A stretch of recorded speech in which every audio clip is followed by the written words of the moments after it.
The box was never supposed to be opened. Every child in Ashwood Village grew up hearing the same warning.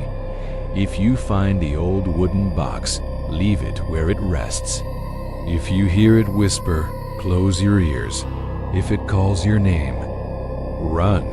Most believed it was just a bedtime story, something to keep kids from wandering too deep into the woods. But when Emily Carter found the box buried under the floorboards of her grandmother's attic, it whispered her name. Emily had returned to Ashwood to help clean out her grandmother's house after the old woman passed away. Dust hung in the air of the unused attic like tiny silver ghosts. She was sorting through trunks of old clothes when her foot hit something under a loose floorboard. A hollow thud echoed in the silence. Curiosity getting the better of her, she pried the board up.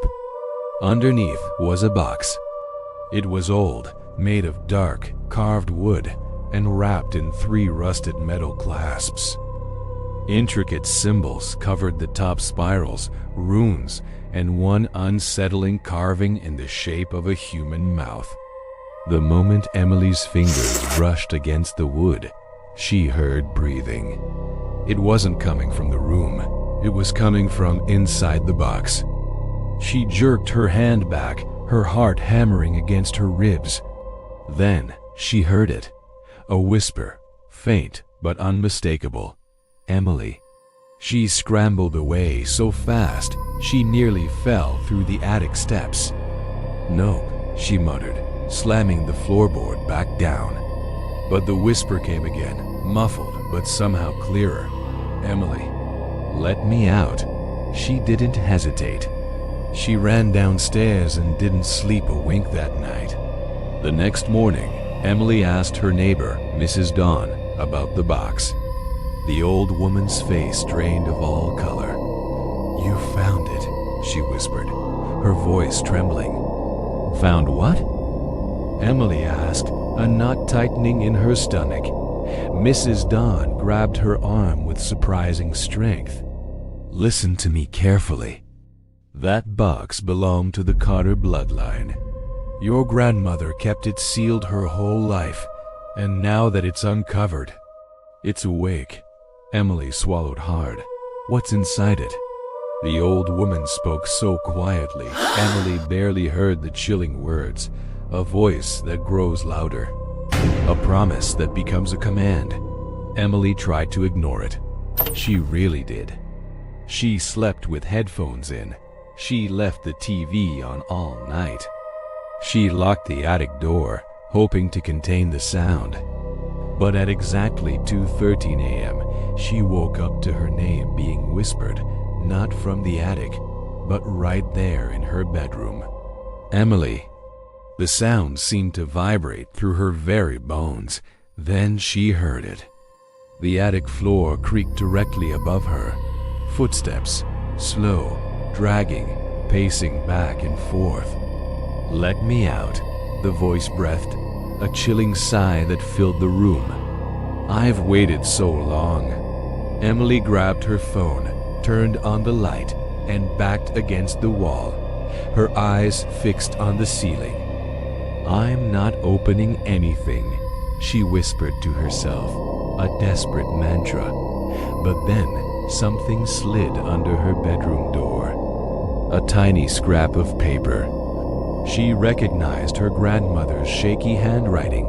It read, "Don't listen. Don't open IT. Don't answer IT. And never say yes." Emily's breath caught in her throat. The last line was smudged with something dark. Something that looked horrifyingly like dried blood. On the third night, the whispering didn't wait for darkness. It began in the afternoon, faint and curious, almost seductive. "Emily, are you lonely?" it asked. "Do you want to know what your grandmother hid from you? I can give you answers." In a panic, Emily stuffed towels under the attic door, trying to muffle the sound. The whispering stopped for exactly 1 minute.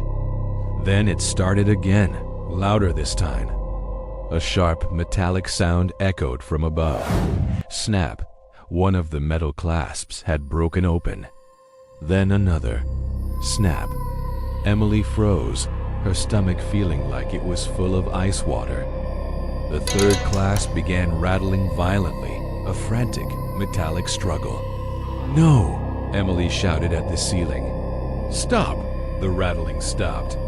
Then, in a soft, almost polite voice, it asked, "Emily, why don't you come open the door?"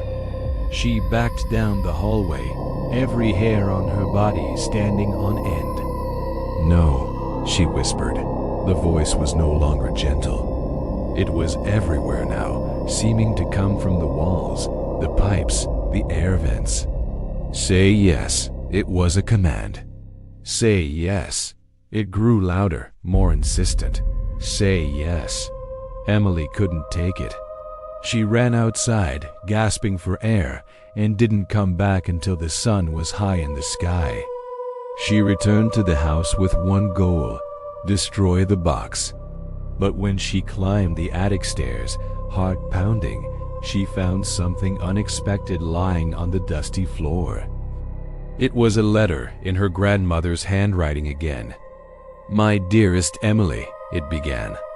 "If you are reading this, then the box has found you. It comes to every Carter girl eventually." Emily's hands shook as she read on. "Inside the box is not an object. It is a spirit, an old, hungry one. It whispers until you open it. Never open it. It cannot harm you unless you say one word: yes." Emily swallowed hard, the word echoing in her mind.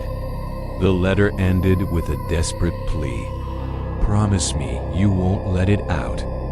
If it escapes, it will not want to go back inside." That night was the final night.